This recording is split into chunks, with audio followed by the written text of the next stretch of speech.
hello. Good morning, good afternoon, good evening to you in whatever part of the world you are in. I am live from my mom's attic.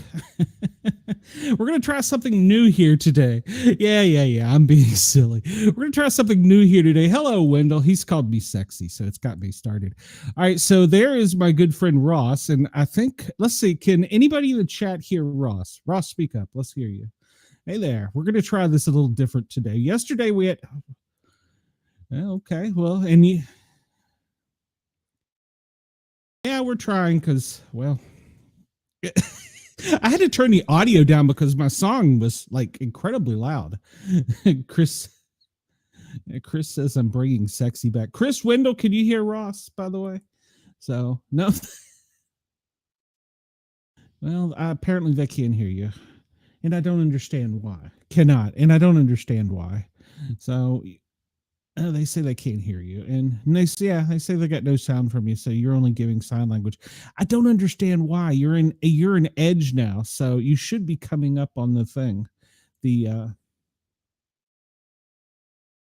voice meter. Yeah, I use voice meter. I'm looking at it right now, and it's showing you're going out.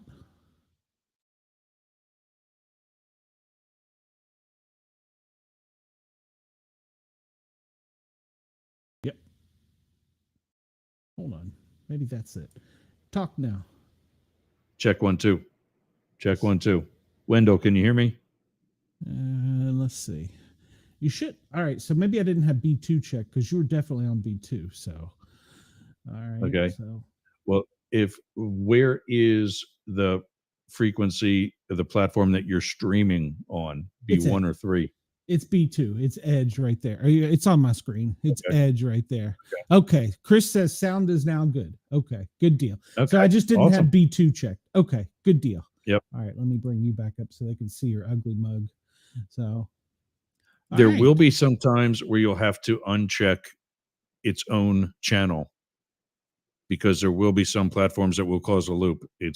It's unfortunately not consistent. Yes, but, you're absolutely correct. When I do that's why I have it turned off, because when I do it on the Thin Line Rock Station, I'm recording on one channel and transmitting on another, and it causes a loop no matter what I do. So yes, you're absolutely correct. I had 2 audio channels on OBS before, and I was trying to create clips for Mastiff Media Magazine, and I was hearing it twice. I'm like, why is this happening? Yeah. And one of the 2 channels was hidden and active. So that was fun to find. Gotcha. All right. Well, we got you. We got it figured out now. So Chris says hello. Wendell says hello. So, hey guys, if we are not at war, in a civil war with each other, country. Oh, if we're not at war globally in a version of World War III, I promise you by next week, Stephen Poplar and I will have a media war. Yep. I'm gonna go out in the yard and I'm gonna create a meme of me just going. Do I see? I can't see you because your camera is on your broadcast and not mine. Yeah. I wonder if I brought up your YouTube channel. Probably. And muted it. How much of the delay would there be? I don't know. From what we're saying and what we're hearing here on our audio system. I have no idea. Compared to... I can't do that. Okay. Just make sure this is muted before it comes up. I have no idea. I heard myself. Yeah. So, yeah. Oh, it's. I see me there. Let me see here. Kind of ugly.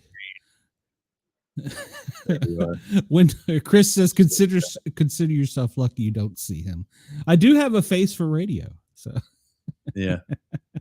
Me too. My mom told me that. Yeah, well, we must have similar parents. So now I would say, oh wait, maybe that's me. Let me do that. There we go. Now they said they couldn't hear you. Okay, now they got you. So I don't know if you're seeing it better on your end now. I'm delayed, but I can see myself. Yeah. Yeah, but your screen is equal to mine. We still have your screen in your screen. Only people in video are getting that commentary. Yeah. Windows says stop pushing buttons. So. Yeah, exactly. I need to push some buttons that are labeled off. So tell us, the Popular Report is a show that goes out several times a day, and Steve Popular is an accountant by trade. Yeah. Can I say that? I addressed that too. I addressed that, and that he needs to stay in his wheelhouse, essentially. Well, yeah. So, and he says that today on his show, I listened to his early show, and he said that he listens to other shows so that he can get information. And that's no secret. We all steal from each other. Come on. So sure. I mean, it's, it's like if Fox has the story, NBC has the story. So, and that's why that's the thing in journalism now, is to credit whatever other network you're getting the information from. And that's your safety net. Sure. So that when you're wrong, it ain't your fault. Yeah.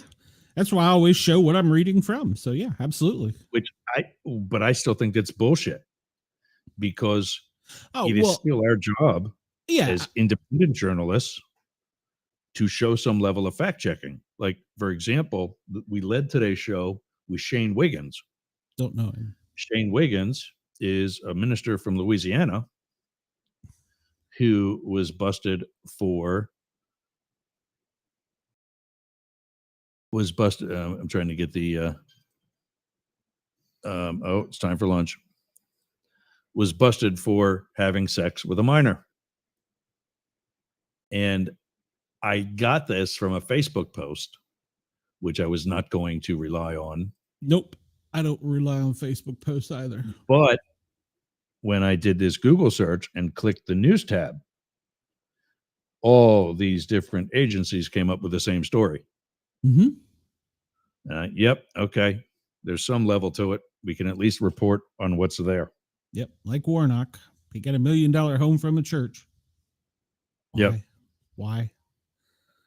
He has $1 million home in Atlanta, and then he has a $2 million home in Washington, D.C. But yet he's a senator making like 100 and some thousand. Is that the minister congressman? Yes, from Georgia. Yeah, I know you're talking about. He's an asshat.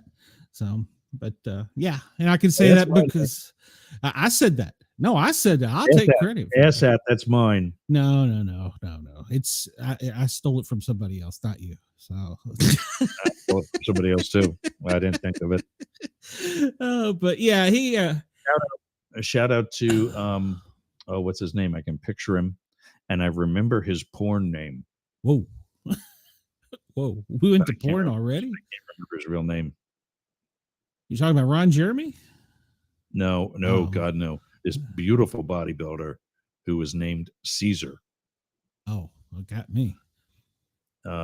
Straight, married to a woman, has a kid who's also gorgeous.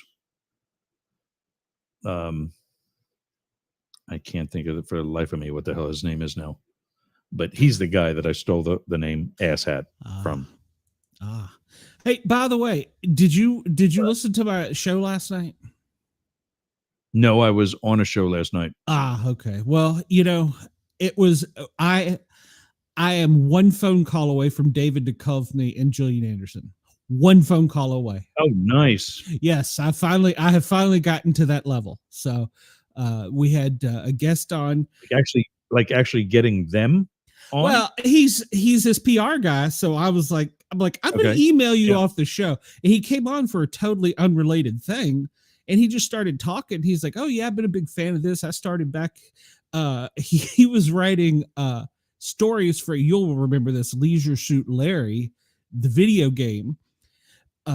That's an old, I won't call it a porn game, but for lack of better words, it's what it was at the time. And I mean, it was like in pixels, and he wrote stories for him, but they found out that he was 15. So yeah, so the guy, he said finally when somebody gave him a certificate when he was 18, he was old enough to tell stories for Leisure Suit Larry, and he's like, yeah, I started there and I've always been into it. I interned at, I can't remember the name of the media company, but they owned Fox Broadcasting at the time. And he's like, yeah, he said, the first time I really had any electronic, I knew I was there, big conversations. I got onto a joint call with David Duchovny and Gillian Anderson, and I was I was going to be their PR agent. And he goes, that's when I realized I really do love this stuff. I love the paranormal. And I'm like, no, hold on, wait a minute. I'm sitting there going, no, hold on, wait a minute. You just said what? And he's like, yeah, it's no big deal. And I'm like, well, so that, well, wait a minute. What were you, if it wasn't for the paranormal and this was Wednesday night show, what were you talking to him about? Well, it was paranormal, but he was I don't know if he's a co-writer, but he's definitely, that's right. He's the editor for Taki Somo's Alienated series that just hit the stands last Tuesday, #1 comic issue. And he was her editor. And so he was just kind of BSing about how he got into the paranormal. And I'm like, whoa, wait, what? Yeah. So we're not close. And I hope he doesn't hear me say that, but I'm being honest. I am friends with, I told you, Grand Canyon National Park. Dozen eggs, $11.29. Well, don't fly to the Grand National. Don't fly out there and buy any. And yes, Chris, by the way, he sent me an email and said he was stealing that he is now going to use that as his tagline. He's the paranormal Forrest Gump. No, he was coming up with all these stories, and Chris in my chat said, wait a minute, you're just stumbling through this like Forrest Gump. You're denying all this paranormal activity around you. And he loved it. He goes, wait a minute, can I steal that? And I was like, yeah, sure. Just give Chris credit for it. I am in my friends here. I'm looking for. You're absolutely correct, Wendell. Yep, there he is. And Wendell wants you to watch his show, so his podcast. I am friends. I usually actually do watch or listen to you while making lunch, but I've realized my blood pressure is probably going to stay at a better level if I don't listen to all of your news stories. At least you didn't say toss in your salad, but go ahead. So. Yeah. But I am friends with, I don't know if this is letting you. No. Okay. Yeah, it's not very clear. Fred Schneider is the lead singer, one of the lead singers. He and the ladies are the singers for the B-52s. I need you to send a message and see if he wants to do a paranormal show. So, do you know if he's a paranormal guy? Everybody has a ghost story or a Bigfoot story or some kind of story that scares them. That was the thing last night when Mark was saying, I don't really have any. Before we went on live, he says, I don't really have any because I got this weird sleep paralysis thing. And then he went into it in such great detail and depth. I'm sitting there going, it's an abduction. Yeah, dude, seriously. I don't want to traumatize you, but yeah. Or not necessarily that though. What's the other one? The sleep paralysis is also one of the ghosts do that too. Poltergeist. Is that what it is? I think so. Yeah, I believe so. Well, Bigfoot can do it as well. They hit you in your dreams, and it's a sleep paralysis, and I don't know. I think it's like one of the shadow things, though, because I remember some of those stories. There's this black cloud that floats over top of you while you're sleeping. Okay. But I got to look into it. I'll see if I can. Okay. Have it to you for tomorrow's handoff. Sounds good. But yeah, it was great. Yeah, go back and listen to it. That show won't get your blood pressure up. So yeah. So I got a message into Freddie, see if he's, and the thing is, we're on in Las Vegas, and he's at the Venetian right now. They are at the Venetian right now, the B-52s. So I'm live in Las Vegas right now. No, Ah. we're not on it Thursdays, Okay. and it's only the first hour. Ah, It's only 8 a.m. their time to 9 a.m. I gotcha. All So right. our next jump is to try to get the Thursday first hour, and then we'll at least be 5 days a week, and then we'll work on kicking other shows out to get the second hour Okay. and be on all 10 hours a week like we are on most of our other stations now. Sweet.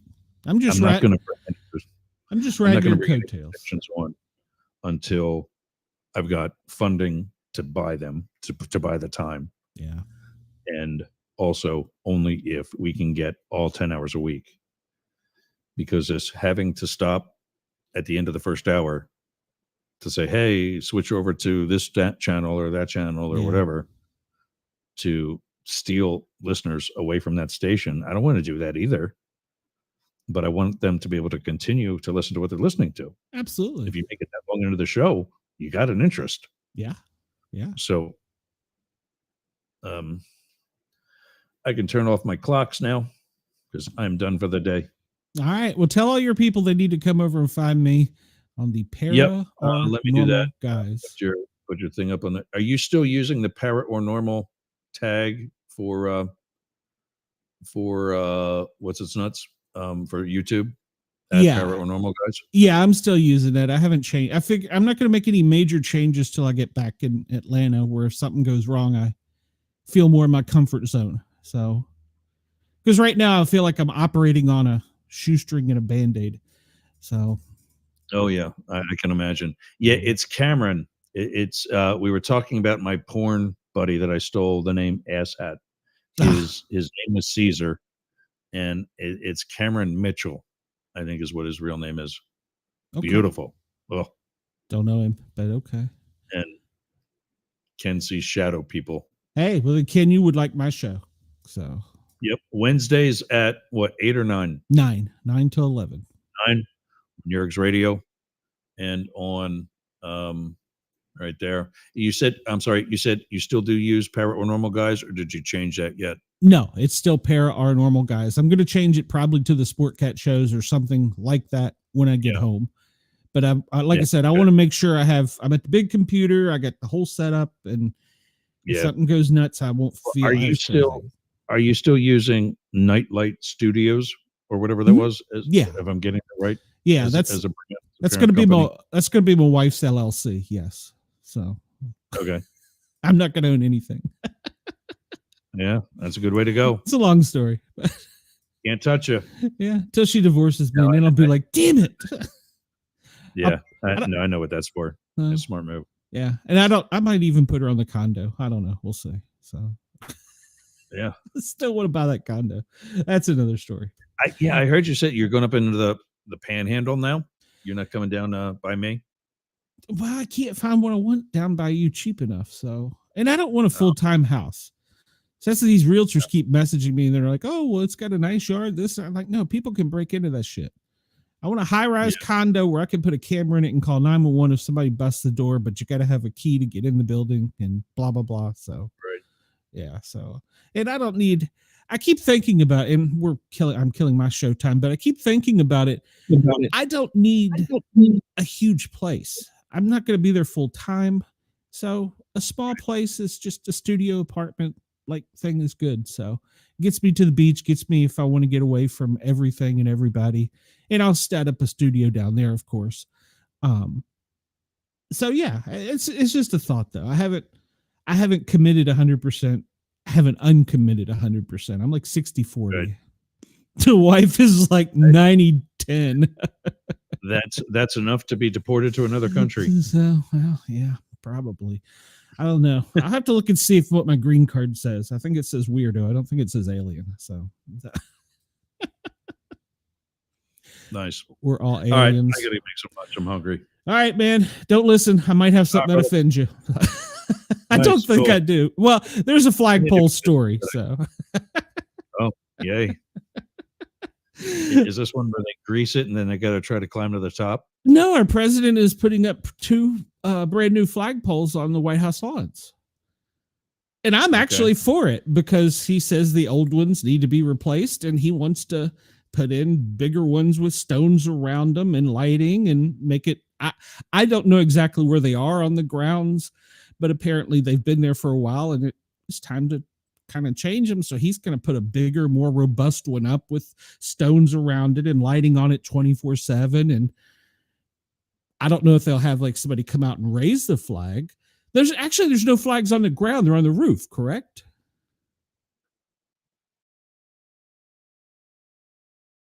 You might be right, Chris. I think there's one over by the West Wing. Okay. That nobody ever really sees. And that was what he was saying. He's like, it's just here. They weed eat around it. It's not. And so he's going to put up one. And he wants to go larger. So he's already seen how high he can go on the White House lawns. It's kind of fun. It's a funny story because he's like, well, hell, I want it to as high as I can get it. And I'm like, hell yeah. So so he's probably gonna piss some people off, and he's not using our tax-paying dollars. He's paying for it himself. So I'm good with it. I have nothing against a flagpole. But I mean, that's any renovations to the White House. There's an actual budget for that. Yeah. Well, he doesn't want people saying he's coming in and doing things over the top and costing us money. And I'm okay with that. And if he wants to spend his own money, having just a normal flagpole, I got to side with him on this. It's going to be a big, beautiful, tall, perfect flagpole, whatever the hell that means. But it's going to be a nice flagpole. So Chris says many people are saying they've never seen a flagpole like this before.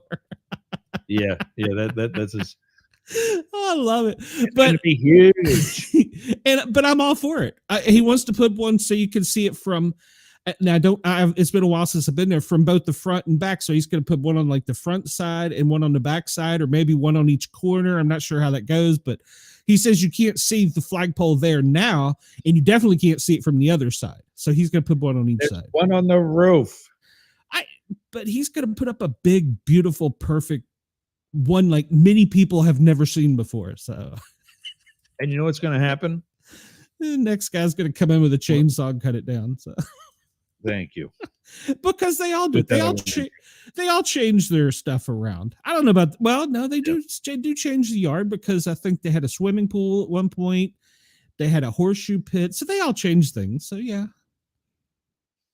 Yeah, the only thing that I won't say the only thing, but the most historic thing, the Rose Garden.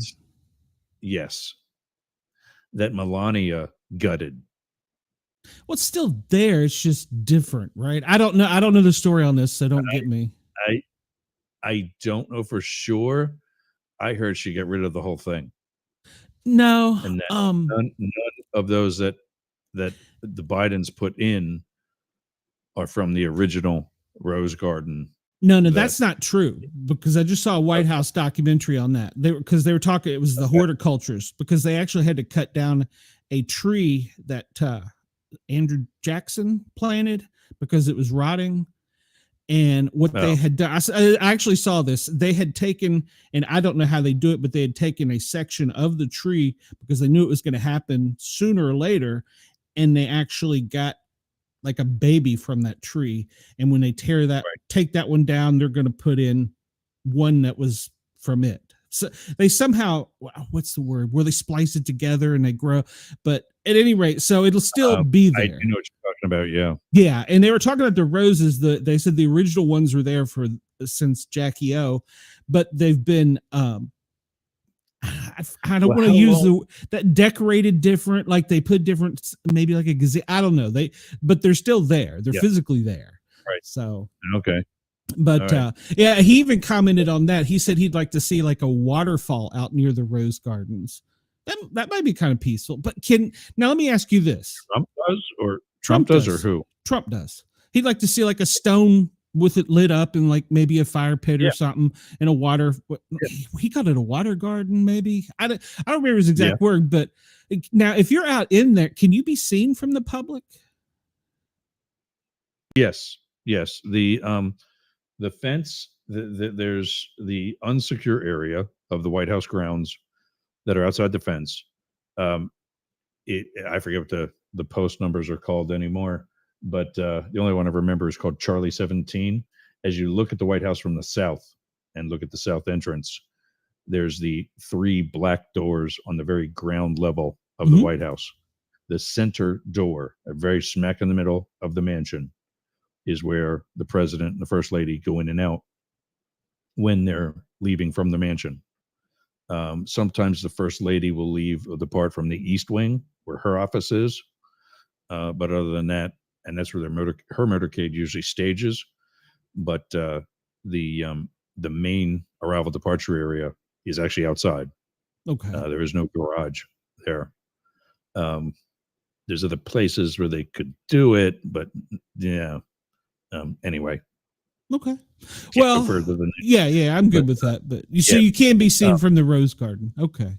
Yes, and in fact, when any of the first family is outside, there's a different presence than when they're inside the mansion. So if he was to sit outside and enjoy a beer in the Rose Garden with his feet up, there'd have to be a different. Yep. So it would be a big deal then. Even the balconies are alarmed. So if he even as much as opens that back door, there's going to be an alarm. It's going to activate a camera. They're going to watch him go out onto the balcony. I think it's the one at the mansion is called the Roosevelt balcony. And they'll know that he's outside. Okay. Well, maybe he won't then, but he said he'd like to see like a water garden, or I can't remember if he called it a waterfall, water garden over there with it. Water feature. Yeah, because he likes the outdoors. So, and I think Trump likes the outdoors. Yeah, he does. I think Obama actually used to go outside and sit somewhere and like have a beer or something. So, yeah, that and by that same area and smoke a cigarette. That's where he got busted. Was in the Rose Garden. Yep. He just announced quit smoking, and that's where some cameras got him.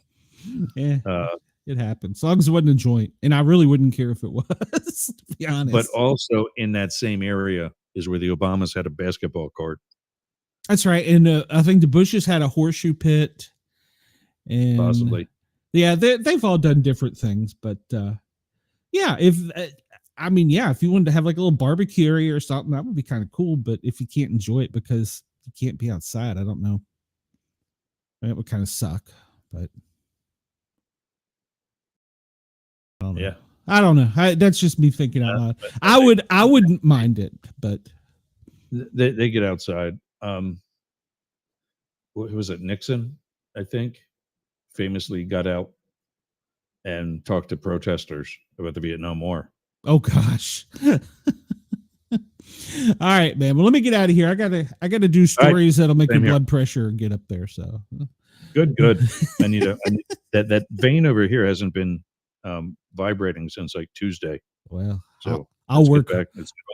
I'll work harder. So yeah. All right, brother. See you soon. Have a great one. Tell everybody, come on over. Everybody. And Wendell said to tell you he wants you to watch his show. So watch his show. His show. Yeah, he's got a new show.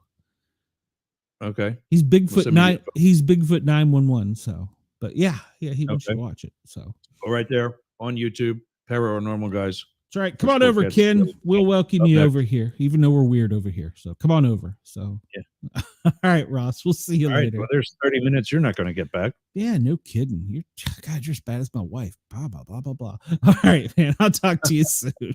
Bye. All right, man. Bye. All right, guys. That's it for us. We are. All right. So, now how do I kill this? Thank you, everybody, for entertaining us while we were trying a new handoff, plus just kind of BSing. So, but so that's what we do. Anybody that's over here, this is my regular channel, my regular show, the Paranormal Guys on YouTube. And of course, we have the Wednesday night show.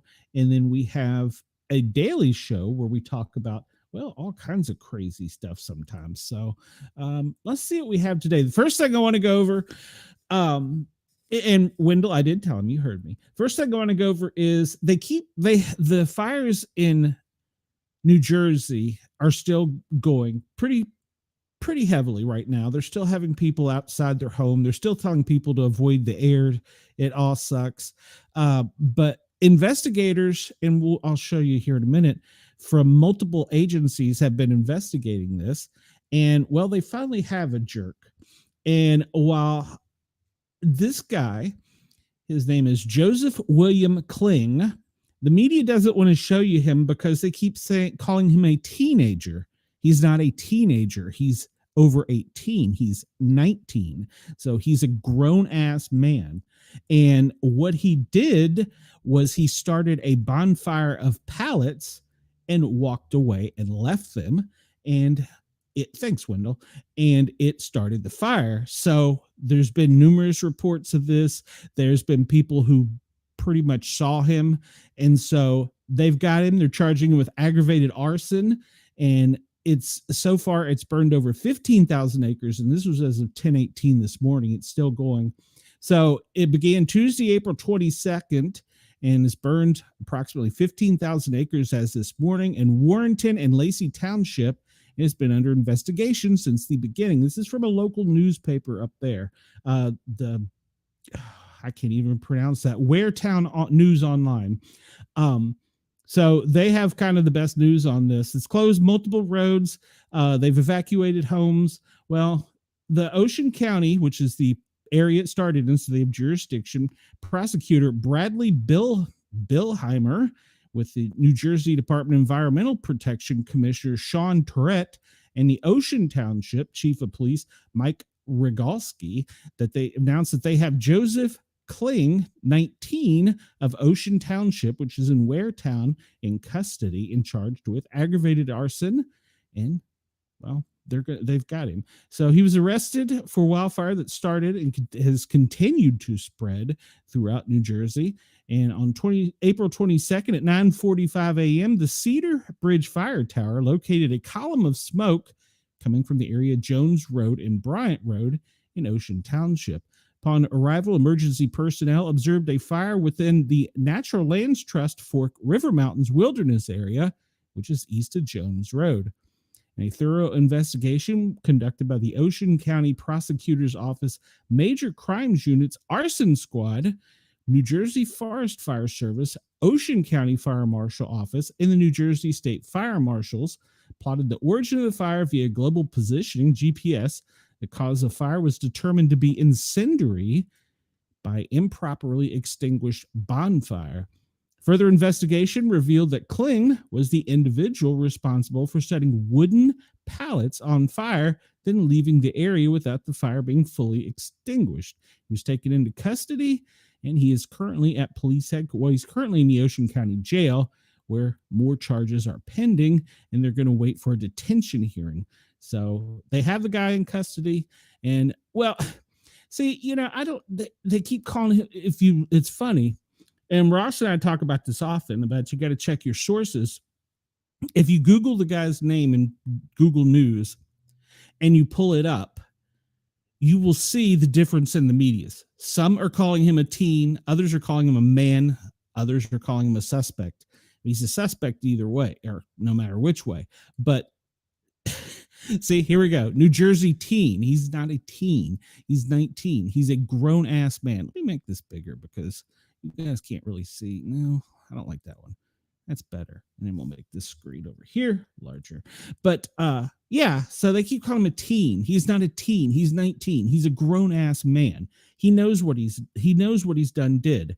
So yeah, he's been charged with arson, aggravated arson in connection with the fire. So a multi-department investigation discovered the cause to be improperly extinguished bonfire. He'd been setting wooden pallets on fire and then left the area without the fire being fully extinguished. The bonfire has now become one of the largest wildfires in New Jersey in the past 20 years. So he's been in the Ocean County Jail, where he's going to be until he gets his hearing. And I hope he gets his hearing soon, because I hope he doesn't get released, but we'll see how that goes. So, all right. So you heard us talking earlier about Trump is putting his touches on the White House with flagpoles. This comes to us from Yahoo News and AP. President Donald Trump is putting the touches on the White House with a new flagpole, new artwork, an overhaul of the Oval Office decor, and possibly covering up the lawn in the Rose Garden. Trump, a former real estate developer and hotelier, said Wednesday that he's adding 2 beautiful flagpoles to the grounds to fly America's flag in about a week. The president recently hung new artwork featuring himself, including a rendering of him with his fist raised in the air, it being during the assassination attempt in Pennsylvania. He's redecorated the Oval Office by adding portraits of his predecessors, a wall-mounted copy of the Declaration of Independence that is shielded by dark drapes with many golden accents. Now, they're saying a copy. I thought it was the original document. I'd have to look that up. He's also talked about paving over the lawn in the Kennedy-era Rose Garden. He's not paving over. They just said he's talking about putting stone down. He remarked on the grass on Wednesday, telling reporters a recent event where the grass was very wet and it was hard for people to stand on the grass. They got their shoes wet and ruined. Now, all families are granted the privilege of living in the White House try to find ways to leave their mark on the property, and Trump isn't any different. Near the end of his first term, he and Melania unveiled a refurbished tennis court. I didn't know that. And a new pavilion on the South grounds. Michelle Obama's vegetable garden is still functioning. It's still producing food for the White House. But Trump, being a real estate developer at heart, is always looking to improve the White House, according to spokesperson Carolyn Levitt, with new flagpoles. He took an impromptu stole, which I should ask Ross about that, because the video was basically he just walked out onto the grounds right pretty much down to the fence. And I should ask Ross about that because I'm sure that the Secret Service is probably having a heart attack. And he had, of course, reporters tailing him, and he said that he's going to install 2 beautiful flagpoles on the grounds because they've needed flagpoles for 200 years. He said the poles would be paid for by himself and could be installed as soon as next week. And yes, Chris, you were wrong. They are beautiful flagpoles. They're perfect. Nobody has ever seen flagpoles like these before. As Ross and I were talking about, the American flag and the POW flag fly from the roof of the White House every day. Of course, they are now half staff for the Pope.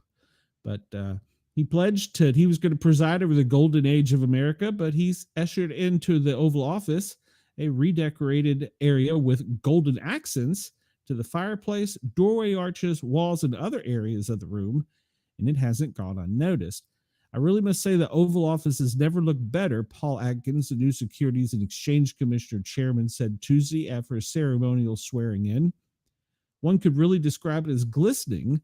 I've heard stories about it. It's true, its touch of the confident president leading with optimism towards an American golden age. Every president does adjust their office decor to the liking, with oftentimes new furniture, rugs, draperies, and other things. Some hire decorators. Former President Joe Biden had one of his brothers handle it. Do I need to make a comment? Trump seems to have directed the process himself. I have done some Trump touches to the Oval Office, he told the Ohio State football team when he invited them to tour the White House. So it's a little nicer than it used to be, I think, according to Trump, typical Trumpism. So he hung a portrait depicting a moment after the last summer's assassination attempt, bumping an official portrait by Barack Obama to the opposite side wall in the foyer. So, and then they have more artwork coming.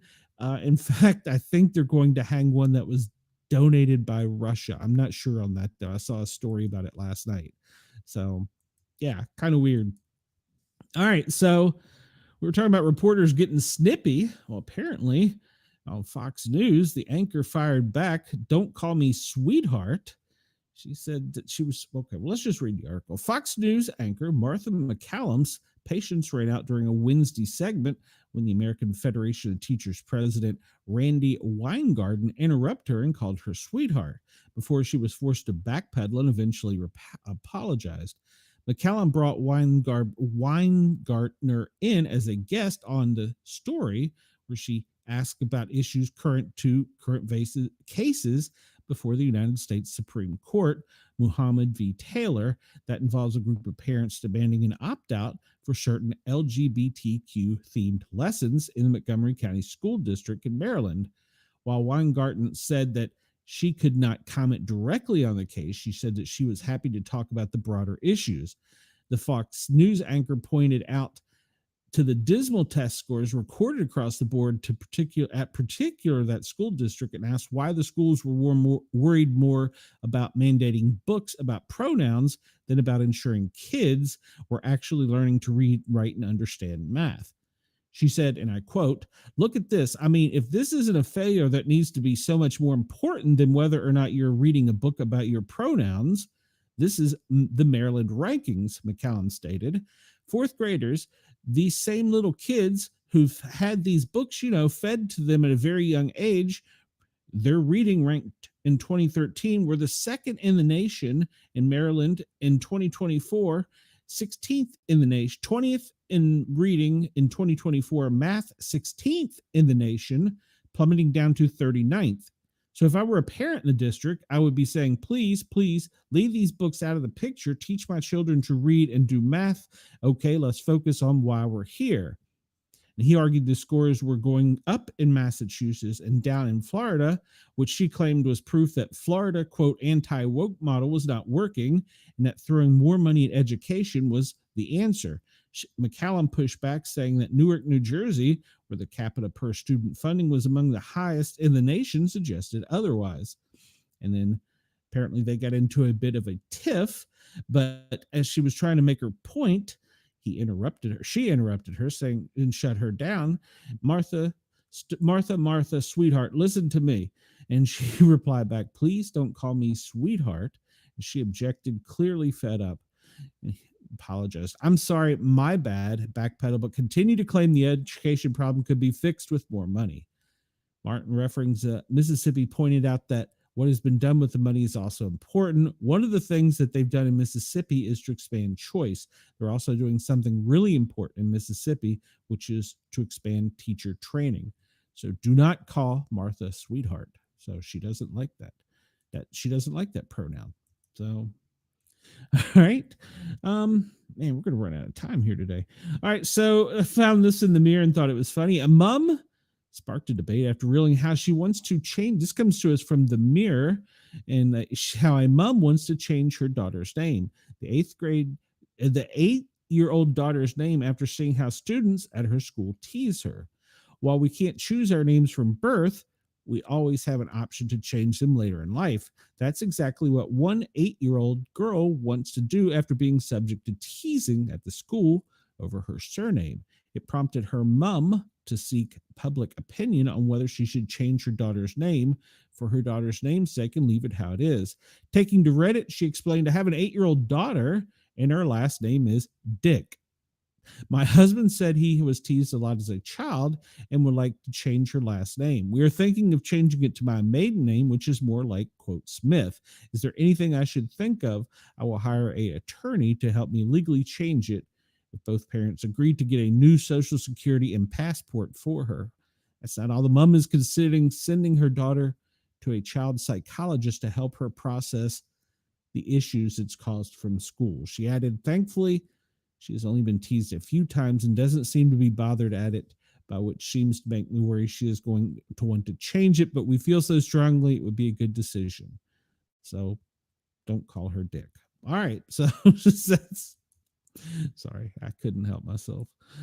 All right, we go to this one from Oddie, which is an odd news source, but apparently they do some news reporting occasionally, but it's on weird things. Boozing chimps may show getting drunk with your friends is older than humanity. Well, let's see about this. Somebody taking an embarrassing picture of you while you're out drinking with your friends is a purely human experience. Who hasn't had that happen? No other creatures on the planet have to live through that humiliation, well, except for chimpanzees. For the first time ever, a team of researchers has caught chimps on camera while they share fermented fruit with each other. With the chips huddled around the fruit, it looks astonishing like a bunch of guys around a bar table. Although it's not unusual for animals to unwittingly eat fermented fruit and alcoholic fruit, the chimp's behavior is unusual. The apes don't usually share their food, but they seem to do it so regularly when it becomes an alcoholic fruit. As this new kind of behavior was just recently observed, researchers aren't sure what the tendency to share the fermented fruit means.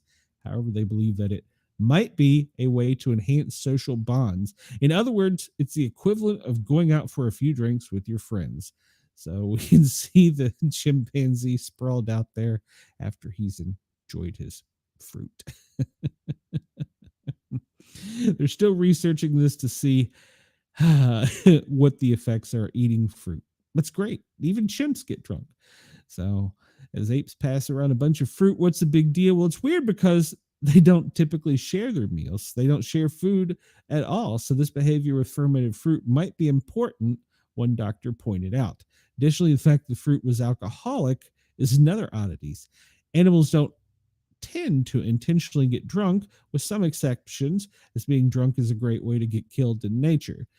Now, the breadfruits aren't exactly like tequila, according to the researchers. The highest measure of alcohol is 0.61. That's a light beer, isn't it? And as much as there may be to your breakfast OJ. Huh? Okay, well, but they're investigating to see if chimps socialize to get drunk. Good story. I'm all there for that. If you want to check out the whole article, I'm a little pressed for time today. You can go over to oddee.com and find that article. All right, so we like to talk about weird things. Last night we talked about aliens on our show. Chris says, as much as I enjoy a Christy Gnome photo, I have to admit enjoying the hammered chimp picture even more. It's good to know we're not the only ones. So last night on my show, we had two UFO people. Well, today I ran across this article that the Vatican, this comes to us from the Mirror as well, the Vatican helped cover up UFOs, and it's urged to release documents in the wake of the Pope's death. Interesting. UFO investigator Mark Christopher Lee has called on the Holy See, I wonder what that means, Holy SEE, to release hundreds of classified documents about potential sightings from their mysterious underground archives. The Vatican has been accused of, quote, working with the U.S. government to investigate and cover up UFOs, and is now being urged to release what they know after the Pope's death.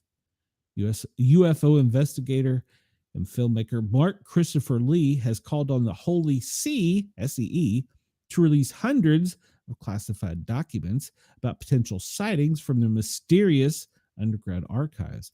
Comes less than 2 years after a Pentagon whistleblower made shocking, unsubstantiated allegations that the Vatican had been involved in covering up a UFO crash in Italy in the 30s.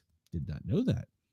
Lee, who has studied the links between religion and the alien phenomena, claims there could be sightings dating back centuries in the heavily guarded documents. Following the death of Pope Francis, he is now urging his successors to, quote, share the truth. He told Mail Online, if the church is truly committed to spiritual truth and human enlightenment, then it must no longer suppress information that could fundamentally reshape our understanding of our place in the cosmos. He also explains that outlandish encounters described in religious texts could be misinterpreted as alien sightings.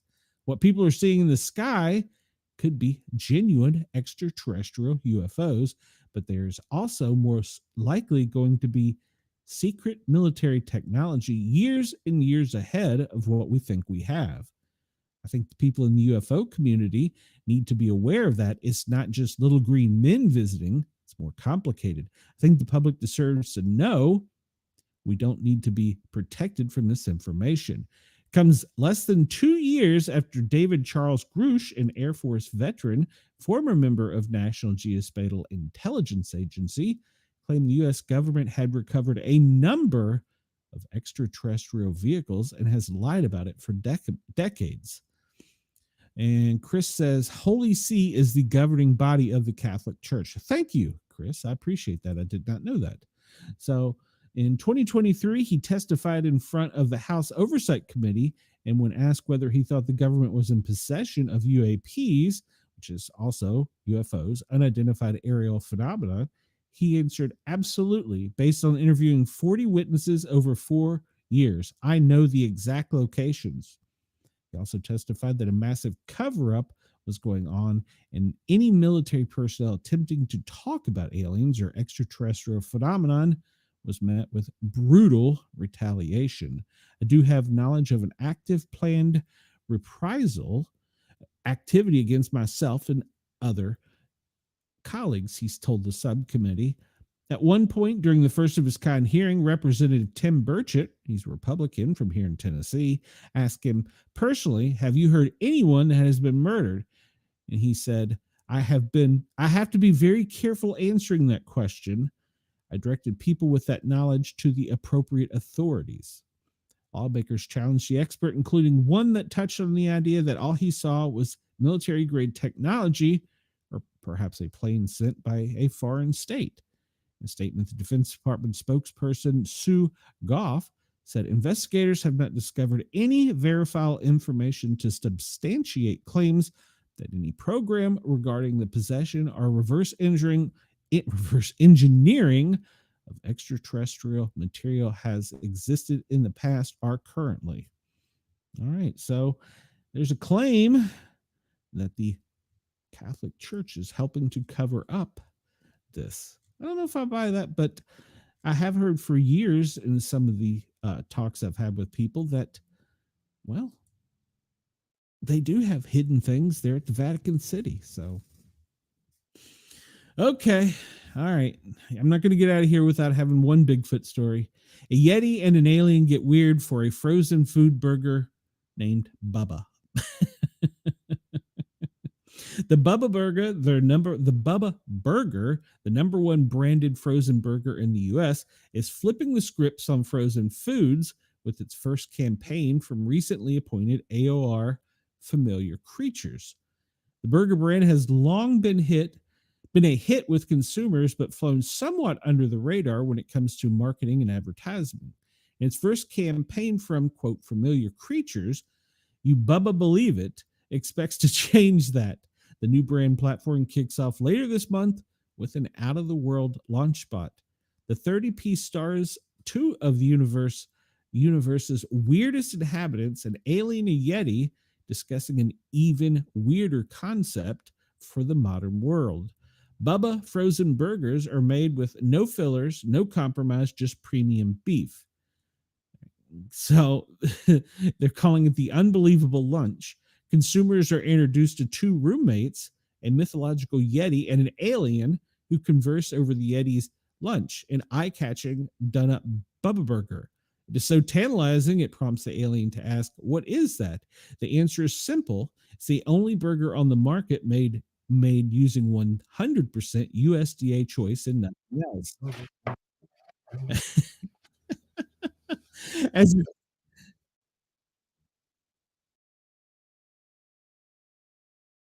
I don't know that you can hear this, but you're talking about the Bubba Burger. I got to say, I like it.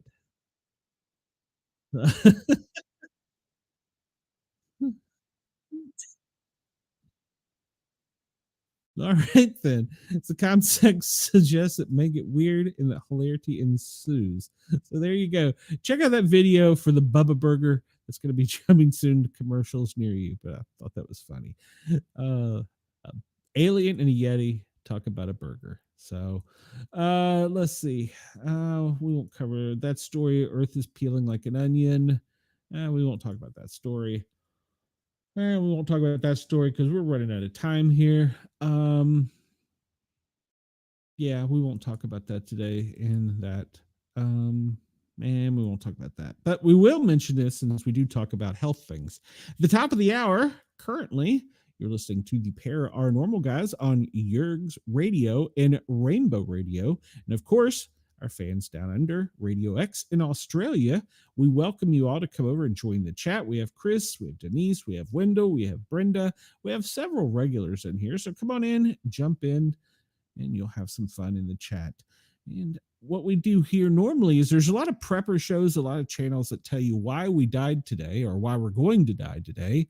I like to tell you that, well, there's a reason we didn't die. There's grown-ups in charge. So, and on Yerg's show, he's specifically targeting one show, The Popular Report, as being fake news. So there you go. You heard it here. All right. So this story comes to us again from the Daily Mail. Major U.S. airport on red alert after patient infected with the world's most infectious disease passes through. Health officials are sounding the alarm over a potential measles exposure at the Seattle International Airport. An infected infant visited the port's S concourse with their family, potentially exposing others to the world's most infectious disease. The person was at the airport, the largest in the Pacific Northwest and one of the busiest airports in America. On April 17th, between 4:50 and 7:45, the individual passed through customs and baggage claims area before exiting through the south end of the main terminal. They later visited Seattle's Children's ER after developing symptoms on April 17th, 18th, and 20th, and they were admitted on the 20th. Their condition remains unknown. Anyone who fears they've been exposed needs to contact your health provider. So, all right, there you go. We have a health alert. All right, so what we normally do here is we do a report on things that are going on in the world, and I like to call it our presidential briefing. And we get the FEMA daily operations briefing, and then we discuss the weather and things going on from there. Yesterday, there was no FEMA briefing because, well, I don't know why, but there wasn't one. They didn't produce one, at least not before we went off the air. But today, Thursday, April 24th, at 8:30 a.m., they presented this to the president. This is the FEMA Daily Operations Briefing. You can find it available online at .gov. So they say there are no significant incidents ongoing, but they're monitoring severe weather, which includes flash flooding in the central southern plains and an elevated fire weather in Florida. Of course, I'm sure they're also monitoring New Jersey and the Carolinas. So we look at the weather, and as of this morning, there's that elevated risk of tornadic activity, severe thunderstorm, pretty much right up the middle of the country, Texas, Oklahoma, Kansas, part of Nebraska. Be on the lookout. There's possibilities for some intense storms. We understand from reports yesterday there was some hail about the size of a golf ball in Texas. So hopefully it will avoid your area, but there is that chance. Please have a weather radio, a flashlight, and a tool in case you catch yourself in an emergency. Up in the higher elevations, there's a chance for some mixed precipitation in Idaho, Wyoming, Utah, and parts of Colorado, while the rest of the country eastward has the chance for some rain and thunderstorms.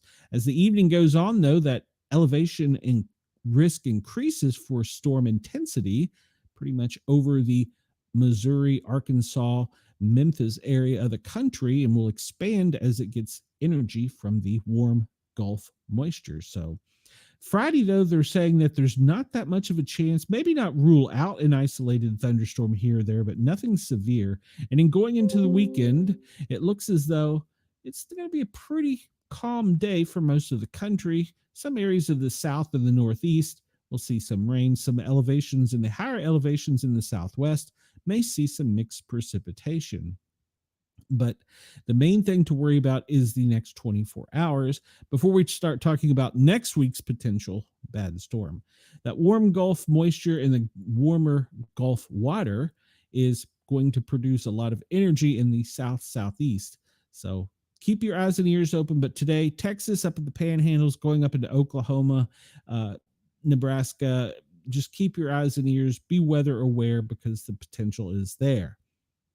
We talk about fire weather down in Florida because the dry humidity and high heat, anywhere pretty much from Tampa south almost to the Keys, pretty much down to the Everglades, not completely across the state, but they're at an elevated risk today for fires. And as is tomorrow, New Mexico is going to be at a elevated risk. So keep your eyes out. Do not have any open flames. So just be weather aware. I encourage everyone can get a weather radio. They're fairly reasonable. You should have that in a working smoke detector at minimum. So the space weather outlook, well, the past 24 hours, there hasn't been anything significant. In the next 24 hours, they're not expecting anything significant. And we can see that Maybe the only communications that would be impacted would be over Africa, Asia, the Baltic region, but there's nothing really big going on. And as they talked about, they're monitoring the weather in the Southwest, and of course the fires and the fire weather danger down in Florida today. So that's pretty much all for the FEMA. We'll jump out of that one. And we'll find out what President Trump is doing today. Hopefully he's not wandering around the White House lawns today digging holes for a flagpole. He's got to have somebody that does that for him, right? So at 9 o'clock, we always say there's a press time that the cameras and reporters need to be there. At 9 a.m., they need to report for work. Well, at noon, the president greeted the prime minister of the Kingdom of Norway. 12:05, they're going to have a bilateral lunch with the prime minister.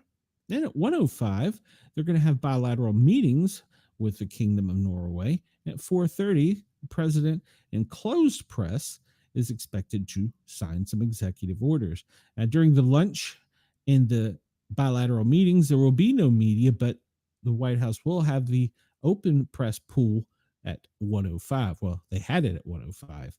So at 6:35, the president departs the White House en route to the Leesburg Executive Airport landing zone on the South Lawn. And I love how they time everything to the minute. He arrives at the landing zone spot at 7:10. He departs the landing zone en route to the Trump National Golf Club in Washington, D.C. 7:25, the president arrives at the Trump National Golf Club in Washington, D.C. 7:30, the president participates in a MAGA dinner, which is closed to the press. 9:05, he departs back out of the Trump National Golf Club, Washington, D.C., en route to the White House. And at 9:20, he will get back to the White House. 9:30, he departs it, and he's on the ground. 9:55, they put a lid on it. The president is back in the building. So Chris says 2 o'clock flagpole, praise and discussion. Well, I'm sure that'll be the talk of the meeting, and they're going to give him a hard time about it, but it's a flagpole. What's the big deal? If he wants to put one up, good for him. I don't see the big deal, but there's going to be somebody, that makes a big deal of it. I don't get why, but whatever. I guess people need a reason to have a show. So, hey, maybe that's why I'm here. All right. So for those of you listening, you're not able to see the NOAA satellite, the world in real time. We're looking at an image from space of our big, beautiful, perfect, round blue globe. And we can see that most of the country is covered in clouds. Maybe Chicago to New York has got a little bit of break, but before the day's over, you will have some clouds out in the Southwest, light clouds, but coming off the Pacific. Excuse me, you can expect some cloudy weather. We'll drop down below and take a real peek down yonder. It was funny last night. If you watched my show, Amanda dropped some Southernisms in her talk, and our guest, who is from the Northwest, just kind of looked at her like, what the hell did you just say? And I'm quite sure that our Australian radio fans, Radio X in Australia, does the same thing when I talk. So, like, what the hell did he just say? So, I guess Brenda is waving at me. I don't know. Australia, it doesn't look as though it's going to be a very cloudy day for you today. Looking at the big, beautiful, round, perfect globe. All right, we're going to jump over to the National Weather Service statement. Their daily brief, oh, she said she was on the phone. Well, you missed it. The whole show, Brenda, you missed everything. So everybody jump in the chat and get on her. We're going to do the National Weather Service update. We're going to do this in case they change anything from the original one. And it actually looks like for today, they might have increased the risk of the severe weather in the panhandle of Texas extending up into Kansas. But that whole area today can expect, as this low tries to push across the country, some extreme weather. There wouldn't rule out that you can catch some storm chasers later today looking for some tornadic activity. So please be weather aware if you're in Texas, Oklahoma, Missouri, Arkansas, Kansas, Nebraska, Iowa. There's a chance for severe weather as that moves east throughout the night. It'll lose a little bit of energy as it's getting eastward, but it's still going to be strong. And what is Wendell saying? I just got out the phone with Randy Stewart and I sent you his phone number. Okay, great. Thank you, Wendell. I appreciate that. We'll see if we can get him on the show. Tomorrow, Friday, well, it's going to be soggy for most of the country. Pretty much from the Mississippi east is going to get soaked, but it'll be on and off showers. In the higher elevations in the southwest, over into Wyoming and down into Colorado, my friend may see a mixed precipitation. It's funny, when I say mixed precipitation, she sends me pictures of 2 inches of snow. And then if we look here, that energy is going to transfer to the northeast and they could experience some snow or mixed precipitation back up into Vermont, New Hampshire, and Maine. And the low will push to the south and kind of create a little bow in the middle of the country where New England, Kansas, Oklahoma, Texas, into the south, deep south, into the northeast Atlantic coast may see some mixed precipitation as that low tries to push down to the Gulf. So be weather aware, keep your eyes and ears open. Wendell says, you might get on one of his nerves. I get on people's nerves all the time, Wendell. So, all right, good deal. All right, we're going to zoom in here and we're going to look at the current weather in Australia. And let me make this larger here. And we look at the cloud cover. We talked about it's not too cloudy, just kind of overcast.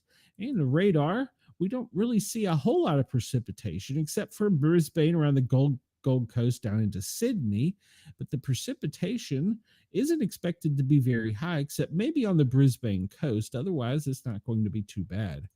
Currently, it's kind of balmy, unless you're up in the northwest, up in Broome and Port Hedland. It's in the high 80s, and in all right, I'm going to zoom in because I'm blind. In Canberra, it's 71. Down in Perth, it's 55. These are all Fahrenheit. I'm sorry, my friends to the south. I do not know the Celsius. I guess I could convert it for you. Over on the East Coast, it's kind of balmy, currently in the 70s. And as you get south, it's going to be a little bit chillier in the 60s down around Melbourne. We'll zoom out real quick and hop up to the United States and see what the current temperatures are there.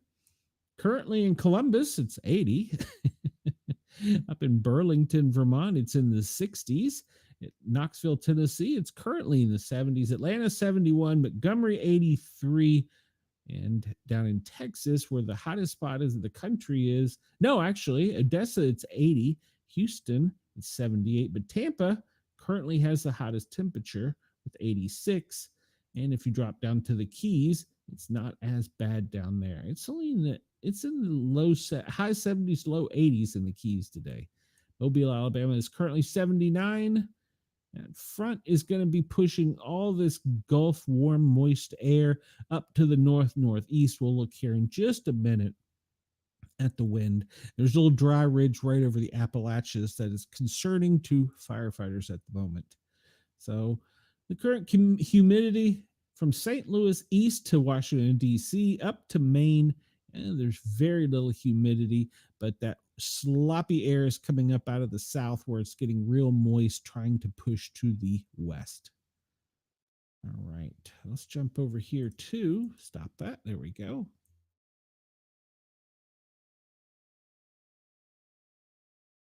Severe weather at the moment. It looks around Dallas, Fort Worth area is some severe weather, and the other severe weather is to my east.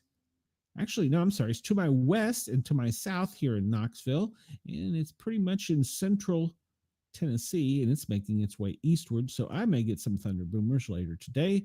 Down on the coast of Charleston, there's a pretty strong thunderstorm. And up there may actually be, the energy may produce later today for a rare thunderstorm up in the northeast. So I'm going to say up in the northeast, I'm talking about the far part of Vermont, New Hampshire, Maine. They don't typically see violent thunderstorms up there, but they may today. We zoom in here in the middle of the country, and we see that in Watertown, there's this pretty significant little cell. And to the west of Watertown, there's another pretty good sized cell. And it's producing in Rapid City, Iowa, it's producing quite a bit of energy at the moment. And while we're talking about the energy, let's look at the warnings and see what the warnings are. Chris, what are the odds? What do you think? We're going to have a warning from Montgomery County, Maryland. Why did you just do that? Refresh. There we go. We're looking at weather warning, and it's WX Warn. You can find it online by searching it. This is a great site because it gives you pretty much up to the minute weather warnings from the National Weather Service. We see Texas has got flooding and a special weather advisory because the warm, hot air down there where the thunderstorms are currently at. And what do we have right here? We have a test alert for Montgomery County, Maryland. Started at 2:05 and ends at 2:15. I don't understand it. And says may have been warning Andy on the phone that we are on to him. Well, I mean, it's kind of hard to get away from. There's a Maryland test message, severity unknown. It started at 2:05 Eastern, ends at 2:15 Eastern. It's Montgomery County. If we zoom in and look there, I don't know. I'm just throwing a little shade there. For our regulars, we have a fan, and sometimes he's on our shows, Andy, and he is definitely on top of everything with fire, police, scanner activity. So there's always a test message for some reason in Maryland. I do not know why. Maybe I should ask AI. And so we say it's Andy testing. So as we continue looking, South Carolina, you've got a flood advisory, special weather statement in Louisiana. That's probably because of the strong warnings. Texas, you've got the severe thunderstorm and flood warnings. South Carolina, later today, you're going to be seeing some sloppy storms all over. Tennessee, flood advisory. Tennessee had the problem down along Memphis recently. Now it's extending to middle Tennessee. So there could expect to have some possible floodings and some flash flooding in Texas as well as Louisiana. High wind advisory for you up in New York, Denise, right now. But looks like the South is really the main area at the moment. If we look at the activity here on the map, as we can see, it is still in the panhandle of Texas, ascending up over the tip of Oklahoma back to the west. But there's flood warnings from these storms being posted as they go further east, and the severe weather alerts are popping up. There's an air quality alert in Maryland. That's kind of new. The Department of Environmental Issues issued a code orange air quality. It's issued it today at noon and it expires at midnight for portions of the eastern shore. It's a code orange, meaning that the concentrations within the region may be unhealthy for sensitive groups. Well, we'll take a look at that here in a minute. All right. And of course, we have the gale warnings around the coast. And probably off of the Atlantic coast, you could expect some windier conditions today. All right, so Maryland has had all kinds of air quality alerts. I'm sure this is due to the fires. We'll take a look here in just a moment. All right, so that is at Weather Warn. You can go check them out and get the latest up to the minute weather warnings. It's a great site. And hey, look at this. Look at this. As we're live, 2:15. It's currently 2:16. A test message from Maryland was issued at 2:15, expires at 2:25 in Montgomery County. Monitoring message only, please disregard. And we'll just zoom in here. We'll see this little section of Maryland just got a test message. Why do they do that? I don't understand. If I lived up there, I would get so annoyed at those test messages. Please ignore test message every day. Oh, well, okay. All right, so this is the current wind map of the United States. Let me refresh this. And we see, as I was talking about, that sloppy air from the from the Gulf of America is trying to pull to the west, to the northwest. And it's meeting that ridge, that low right over Denver pretty much right now. But that sloppy, warm, moist air from the south is going to be feeding everything right there from Denver down to Dallas, pretty much over to Phoenix. And we see coming off the Atlantic, there's some winds being pulled, but they're being pulled to the more to the northeast. And down in Florida, you have an unusual condition today where the winds are coming from the east over the continent to the Gulf, or over the state to the Gulf of America. So normally your winds are the opposite directions. We'll pull up the lightning map and take a look at it. And we see right now, let's make this larger. Right now, the strongest cell is south of Dallas, southeast of Dallas. Actually, it's pretty much all south of Dallas. That one cell is pretty strong right there south of Dallas. There's a lot of electrical activity. Chris said Columbia is looking glorious. They are. They're always looking glorious. That cell down around Dallas has the potential to produce some severe weather. There's a cell to the to the west, southwest of Oklahoma City to keep an eye on. The next most energized storm is off the coast of Georgia, down at the South Carolina border with Charleston. It's got some electrical activity, but the worst at the moment is in Texas. But that energy is expected to continue in a northeast pattern, and tonight it could even get sloppy here in the deep south. So have a weather radio, be aware. And this is at lightningmaps.org. You can go check it out and see what the lightning is. We can go down to Australia and see that currently over in Brisbane, there's a cell off the Gold Coast in Brisbane that's got a little bit of electrical activity, so stay indoors and don't be out flying a kite today. You can go to lightningmaps.org and check this out and see what the lightning is doing anywhere in the world. It's a pretty cool map. And I like to pull it up to show where the most energy is. And we know it's going to tap that warm Gulf moisture later today. And, well, it's going to suck if you're in Tornado Alley. Pull it up. We're pulling up poweroutage.us.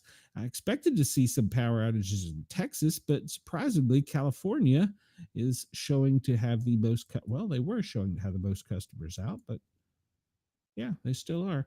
13,537 people are without power in California. It doesn't exactly show where, though. Burbank, where's that? Burbank, Liberty, and Pacific Gas and Electric. It's got 7,000, 5,000 in Southern California. Edison.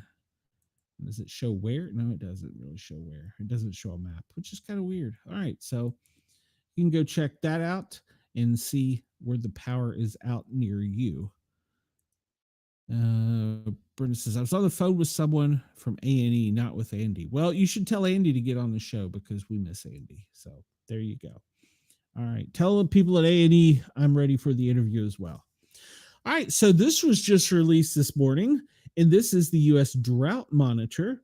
And with all that sloppy weather in the deep south, there's not as much of a drought. Florida, surprisingly enough, has some drought issues. But over here in the Carolinas is an area of concern because of the actual can I zoom in on? No, I can't. I can zoom in on it because of the current conditions with the fires. That's a concern in the just to the east of the Appalachia, and surprisingly along the Gulf Coast. I'm sorry, the Atlantic coast of North Carolina. So Brenda says she sent Andy the link. Well, good. And from the U.S. Drought Monitor, you can zoom in to each state. For instance, right now in Florida, we see that down in the Everglades, the drought is over in Volusia County, just Jacksonville, I believe there's a drought. Go to current U.S. There we go. And let's pull up to the south here. We can see that Tennessee, well, it's not doing too bad. That's because of all the heavy rains. But Texas right now, you are experiencing some severe droughts with that dry weather and the energy from these storms.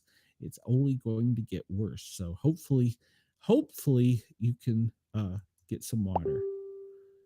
All right. So there's your current drought map, but the worst drought conditions currently follow the American-Mexican border. So there you go. Hawaii is also experiencing a drought. I don't understand how Hawaii experiences a drought, but Puerto Rico, they never report. So he said he is watching, but he can't get in the chat. Well, that's because he doesn't have a YouTube channel. So, all right. So there is the U.S. Drought Monitor. And like I said, most of the severe drought is along the Mexican American border. All right, let's move on. This is a new favorite map of ours. This is the air quality map. It shows the air quality, and you're going to see the smoke, the pollution, and all the air. Annie just happens to be the first letters of Andy's. Yes, that's right. So Chris says Annie just happens to be the first letters of Andy, an emergency. Well, I see a connection. Brenda is hiding something from us. All right, if we look in the U.S. here, this is the air quality map. This is brought to us by IQ Air, and we see that currently the winds coming into the U.S. are coming from the south, and they're extending from the east, and it's pulling over some of the smoke from fires and sand from Africa, but once it gets into the Gulf, it's a lot of the smoke and pollution's moving up to the northeast, and pretty much dividing the country at the Mississippi is where the pollutions are being split up. But we'll take a better look at it here in just a minute as far as the U.S. And we see down in Australia currently the worst air conditioning is pretty much in Melbourne to the northeast is where that smoke and pollutants are being carried by the winds. But you can zoom out and see the fires on the globe and see the cycling of the wind. We'll make it to where it's for everybody. And this area up here we've been talking about up in the North Atlantic, well, it's starting to get a little bit of attention because it's about to drop down here next week, and we may be talking about it. So keep your eyes on that. Change this to the big, beautiful, perfect round globe so you get an idea.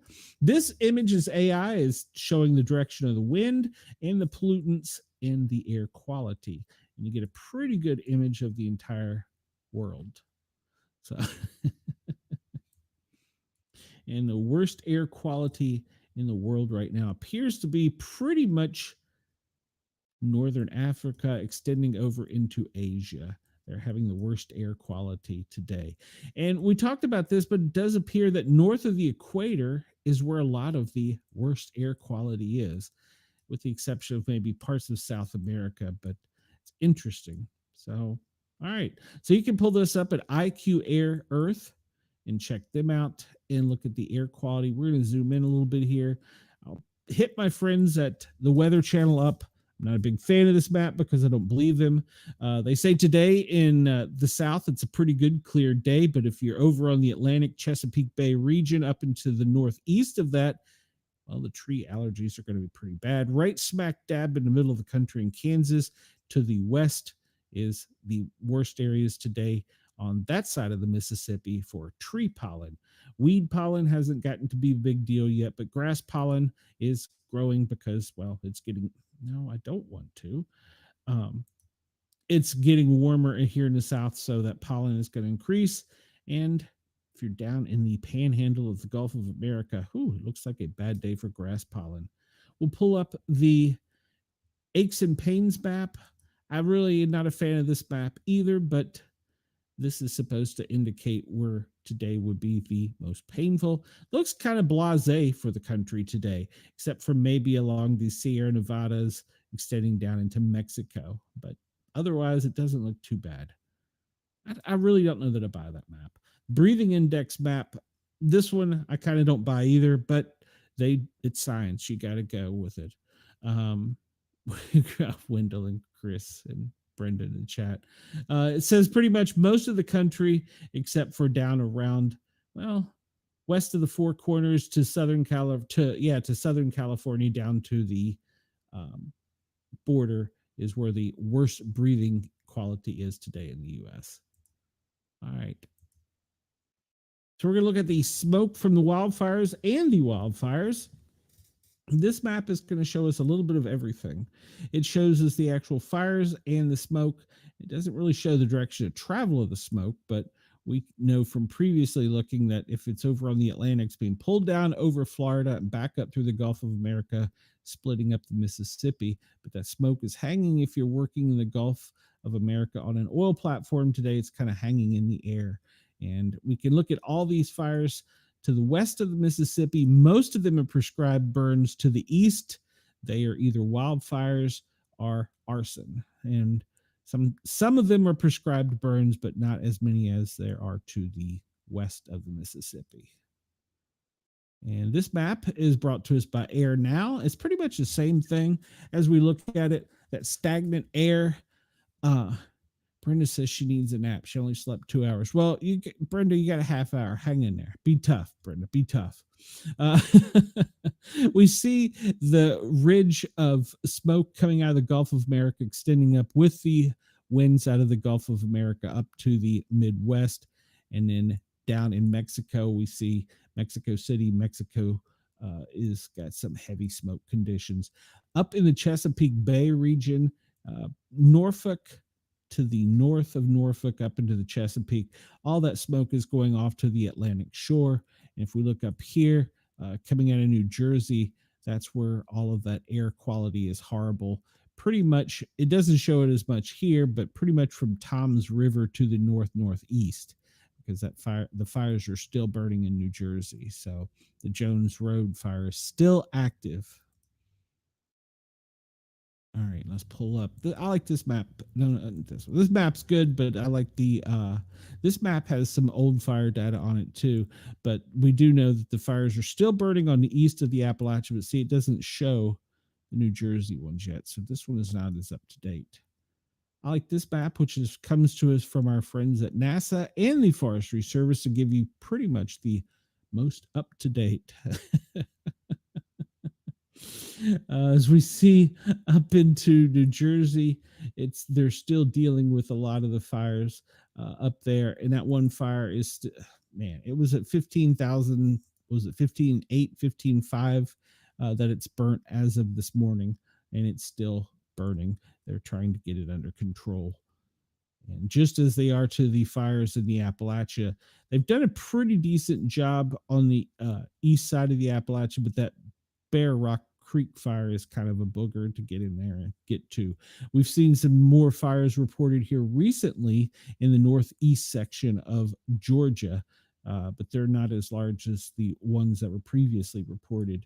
Down in Orlando, or north of Orlando, you have one small fire there, and that one is 200. Well, I say small. It's 270,000 acres.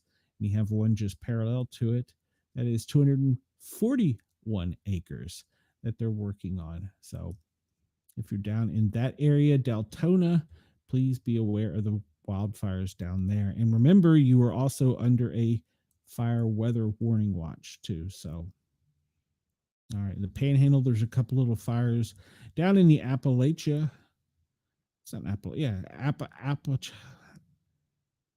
Apachoa National Forest, Juniper Swamp, and Hilliard have some small wildfires.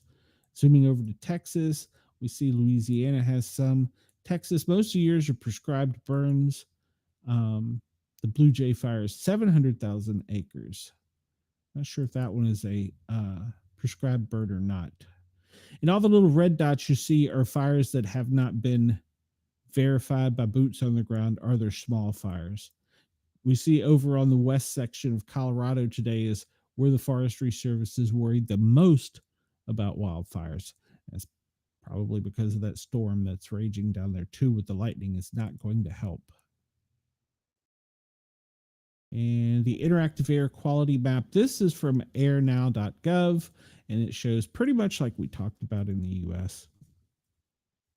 Atlantic seaboard, moderate air conditions. If you're outside, you're sensitive to it, you might want to stay in.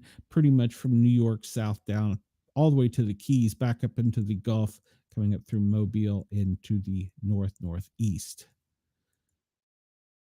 This is a sea bear. What's Susie doing? She's burning at her house. Well, tell her to stop burning. So Texas, well, the air quality for you is not too good. Brenda and Colleen, it's, well, moderate air conditions. And the worst air condition right now is probably southwest in the Sonora Desert of Phoenix. And the other section is up in, is that West Virginia?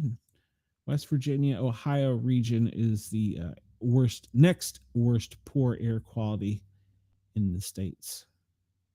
We zoom out, and it really doesn't show us anything except the U.S., so we get that information from the bigger map. And this is our beautiful, big, perfect, round blue globe. And we see the current winds. This is if you're listening on Radio X in Australia or or Yerg's Radio, Rainbow Radio, you're really missing a sight. We have the AI wind map pulled up, and it's got the big, beautiful, perfect globe, and you can see all of the wind. It's just the wind. It doesn't have anything to do with any of the pollutions in the patterns that they're forming. And the deeper color greens are the speed of the winds. Brenda, I guess you're trying to say it's a marble. Well, okay. It's a big, beautiful, perfect round marble. All right. Going onward, we see, as we talked about, that air is being pulled over from Africa, meeting up in the Atlantic. It's being split, and in some of it's being pulled up into the Gulf of America. And you can see there the storms that are into the Texas panhandle are going to be picking up that moisture. And as it goes forward today, it's going to increase the elements of storm. For Brenda, I will fix this so that she's happy. And we have it. Is that it? Which one is it? That's it. For Brenda, we'll put it like that since she believes we're on a plate. On the plate view, you can see the little trough there to the northeast, just to the south of Greenland, by the way, that they're going to be concerned about moving southward later this week. It's going to move south like that, and it's going to be a problem. So there you go. I just discovered this the other day, and I just kind of it's kind of funny to me. What I'm talking about, if you're listening on the radio, is you can actually pull the map and zoom in and move it around, kind of like a 3D Earth to what you want to see. It's kind of a weird looking view. Space weather prediction. We talked about that earlier. There really isn't anything forecast. We'll look at the aurora forecast for the next 24 hours, and we'll pull it up. And we'll see it's pretty much not going to affect anywhere in the lower 48. You're not going to be able to see the northern lights unless you're in the far north. So all the northern lights are going to stay up there.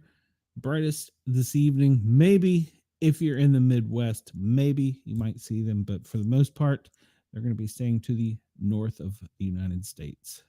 Up in Canada, you will have a perfect view of them. All right, we go over here to the global disaster and alert. This isn't as up to date as some of the others, so we're just going to highlight it real quickly. I'm going to refresh it. There we go. The 6.2 earthquake in Turkey was the most recent one. The cyclones are pretty much a thing of the past. Costa Rica, there was some volcanic activity. We talked about the droughts in the U.S., but we didn't talk about it in the world. Let's go over here to the event list. This comes to us from Disaster Alert. We can pull up the current event list of incidents, and they range anything from animal attack to human terrorism. And nothing new there. We'll kind of scan down to only catch up with what's in the past 24 hours. Nigeria is having another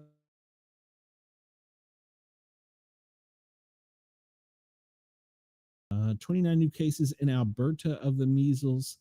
And let's see, that's the new. And we talked about the Russian cyber attack on the Netherlands, which was kind of odd. And we'll go down here. France, French school stabbing, student killed and injured 3 others. In Canada, police say a man shot by officer at the Toronto Pearson Airport. All right. And what else do we have here? There was a stabbing, and I saw the video of it in up from my original part of the world from I can't think of the name of the high school. It's in Prince William County, Virginia, that occurred yesterday. Power outage sparked protests in Pakistan. I believe we talked about that yesterday. And, well, it's a kind of a quiet news day. Well, locust outbreak, if you're in Namibia, second wave. All right, the second wave of locusts. That was one I haven't reported on. So, All right, we'll keep scanning down. See, fire breaks out in a palace in India. It was overnight. Chicago firefighter dies battling a West Side garage fire caused by human action. That we'll highlight that real quick. We got a few minutes here. There was a firefighter line of duty death in Chicago yesterday. Chicago firefighter was killed battling a West Side garage fire Wednesday morning, according to the fire department. It was a difficult day, and the family of Captain David Meyer is mourning the loss of their husband and, well, their captain of the station. The garage fire that led to the tragedy was started by someone igniting the contents of a trash bin. The development comes as Captain Myers is being remembered as a hardworking, decades-long public servant, and the fire broke out at 4:03 a.m. the 1200 block of Pine Avenue. The fire commissioner, Annette Nance Holt, said there was a fire that was being put out when the garage collapsed on Captain Meyer. A mayday was called and issued for the firefighter down. He was transported to the hospital where he later died. Meyer, 54, was a Chicago native and served on Engine 96 and Truck 29, according to the commissioner. He served 28 years on the job and leaves behind a wife, parents, 3 daughters, and a son. We go to work every day and we never know if we're going to come home, but this is what he loved to do and he was really good at it, according to the commissioner. When you lose a brother or sister in the fire department, it's life-changing. Yes, it is. It's like losing a family member. It's not just a coworker. You're losing a family member. We are grieving for the family, the loss of the loved ones of Captain David Meyer, who was lost early this morning battling a garage fire that somebody set. 413, what are you out there doing, playing around with fire? So someone who lives in the home which garage belonged to said the fire woke him up. According to investigators, said the fire was from ignition contents of a trash bin by human actions. Investigation continues. They saw firefighters praying. Neighbors saw firefighters praying and knew something terrible had happened after a lot of commotion. And they saw firefighters running through the street. All right. So if you want to check that out, there's a lot of coverage of it online. But Chicago had a line of duty death yesterday of a firefighter. It's always tragic to report that. And that gives me a minute. Let's hop down here. The last time we reported on this, there was 18 firefighters that had died in the line of duty. Currently, we are at 26.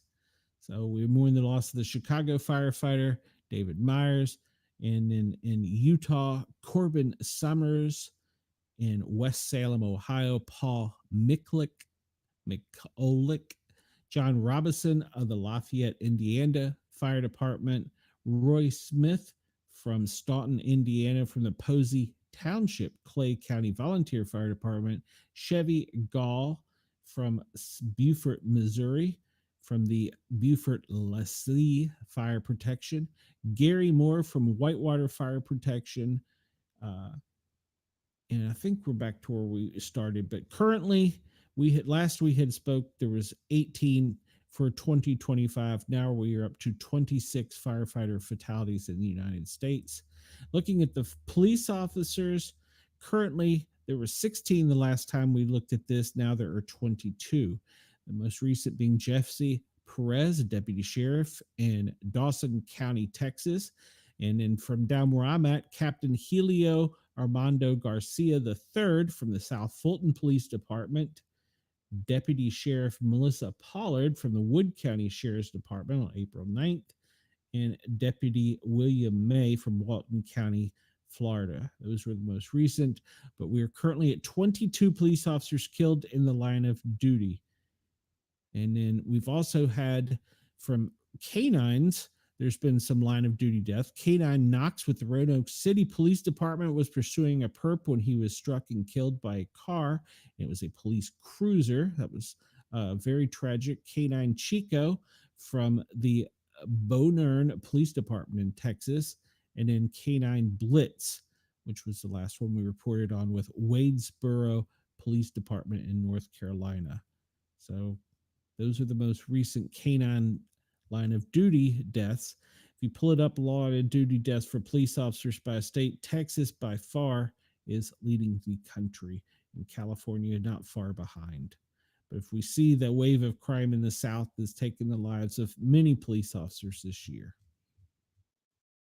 All right. Ooh, I won't get on my bandwagon about that, but there you go. You have that. Talking about outdoor fires, Israel's had some outdoor fires that are a problem. Of course, it's probably, well, yeah, Israel. Them and the Russian Federation, uh, they are experiencing lots of different things right now. 4.6 earthquake struck today in the United States. Let's take a look at that.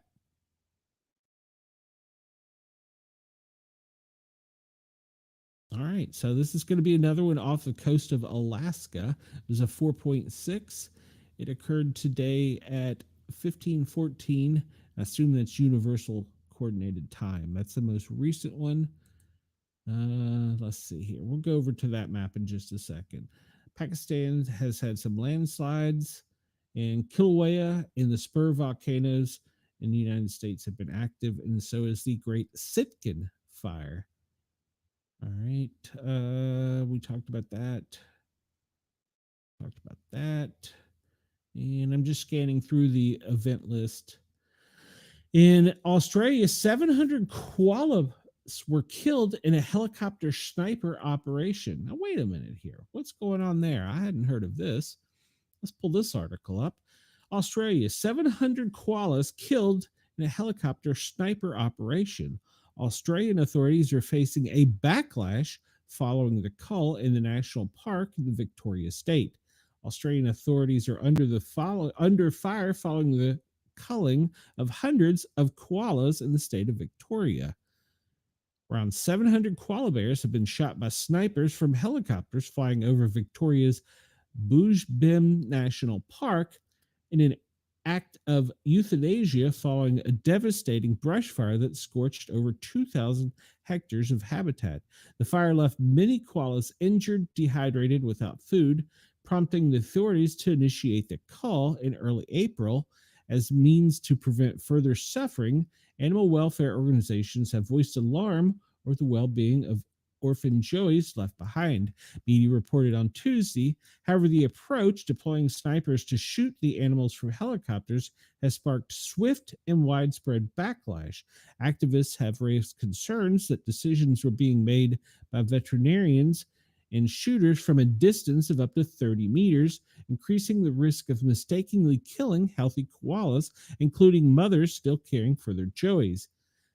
The use of aerial shooting should be treated as a last resort, Friends of the Earth Melbourne said in a statement, urging authorities to pause the call and allow independent observers across the site. This is the first time that the koalas have been killed by shooting from a helicopter in Australia, the organization said. Aerial culling of koalas is an Australian first and sets a nasty ethical precedent.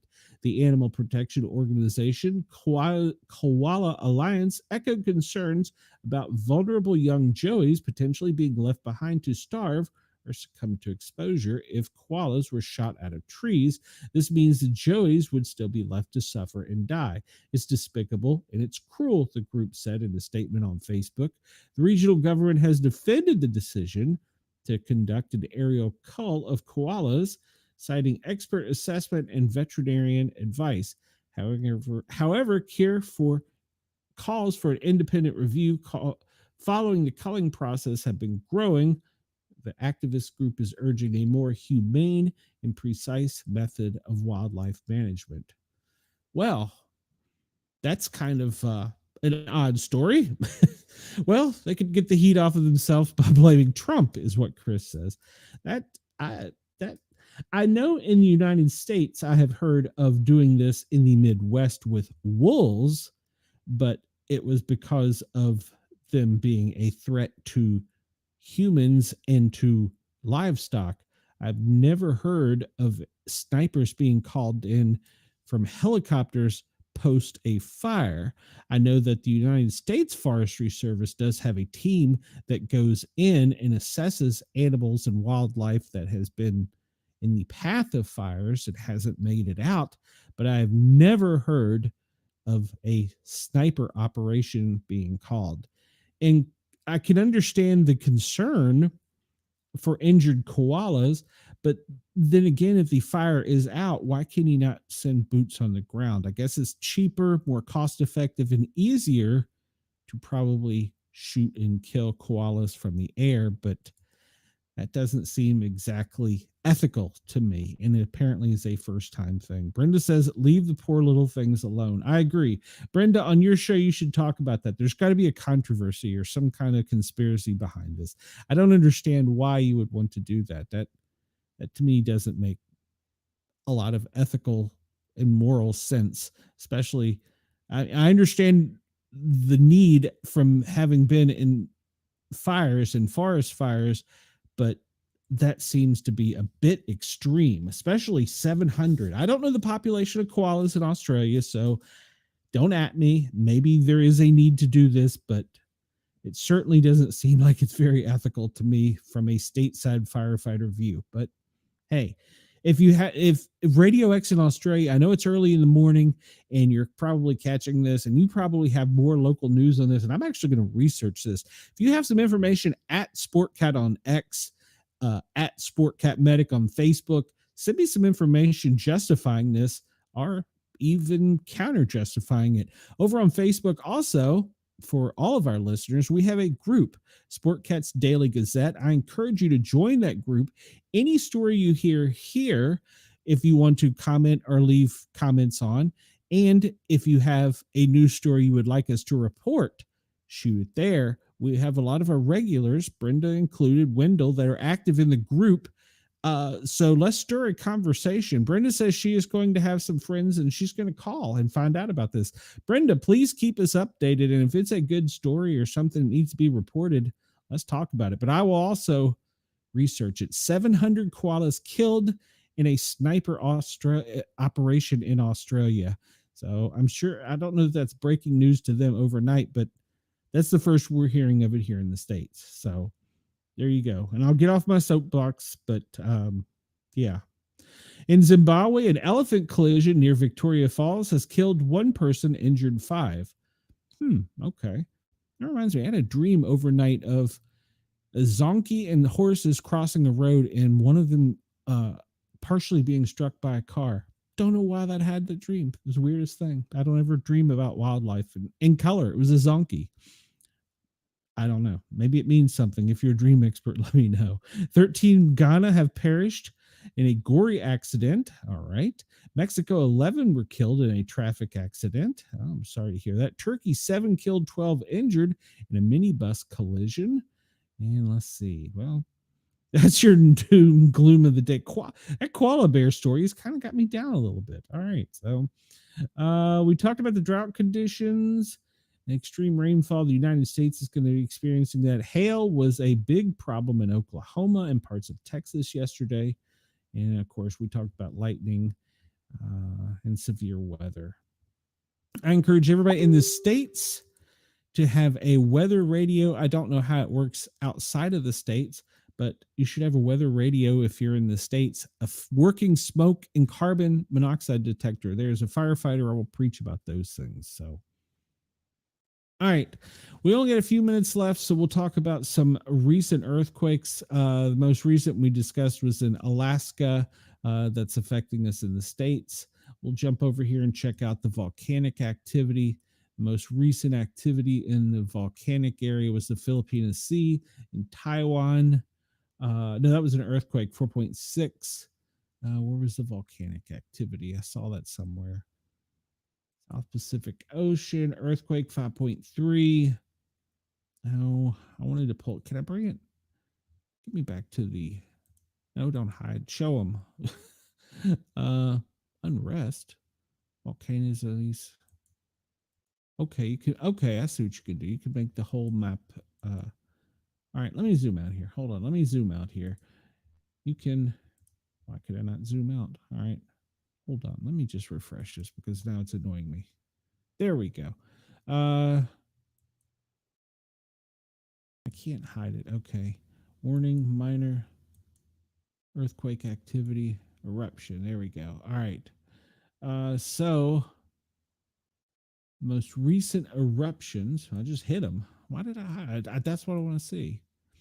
All right. Well, latest earthquakes. All right. I want volcanic activity. Man, this map is going to kill me today. All right, well, we're running out of time, so I'm not going to be able to go over it as I wanted to. But the most recent volcanic activity, I believe, was Kilauea in Hawaii. But the most recent earthquake activity was in Kodiak, Alaska. That's kind of what I wanted to cover, but it annoys me that I can't.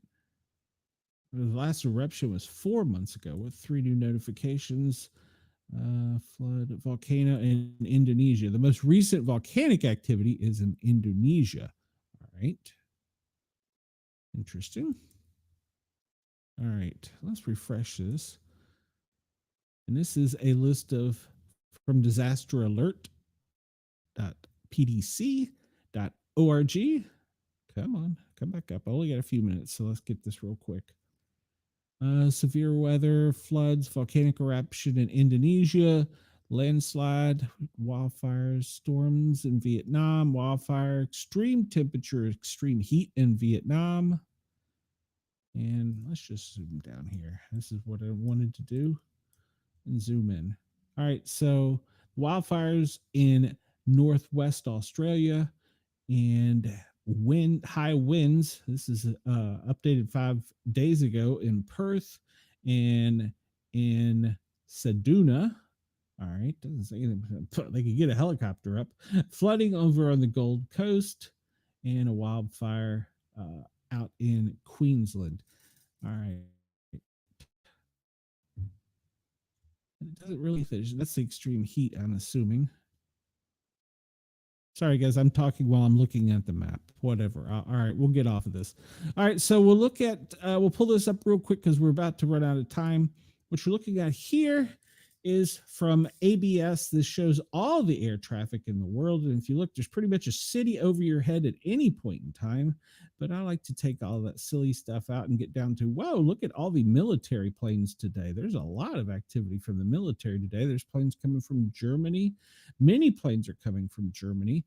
That's is that Air Force Two? Yeah, it looks like it's coming back. He was over in India, I saw.